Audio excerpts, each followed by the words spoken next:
Hej, jeg hedder Richard Løve. Jeg driver virksomheden Richard Løve Balance & Business.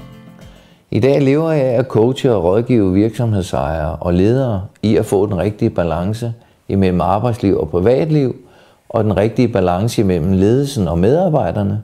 Det vil sige balance i en generel forstand, der gør, at dit liv og virksomhed er i vækst og udvikling, og der er styr på tingene.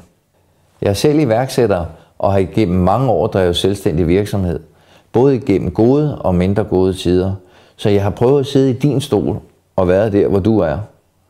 I mine unge dage dyrker jeg fodbold på høj plan, men uden at være sportsidiot, så drager jeg paralleller til det, der sker i virksomhederne i dag, og til det, jeg selv oplevede på Grønsværen.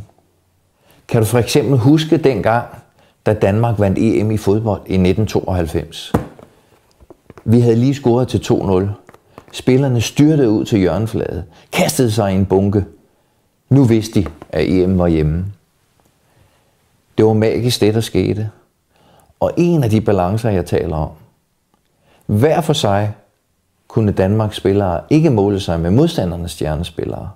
Men som hold opstod der et samarbejde, hvor alle tog ansvar for, at tingene lykkedes, mens landstræneren stod på sidelinjen og nød, at det var ham, der havde skabt rammerne. Det samme samarbejde opstår nemlig en gang imellem i din virksomhed. Det kalder jeg for et magisk samarbejde. Og for at få det her magiske samarbejde i din virksomhed, har jeg udviklet et koncept, hvor medarbejderne og du som leder trives, fordi I alle igennem denne proces har taget medejerskab i virksomhedens fremtidige målsætninger.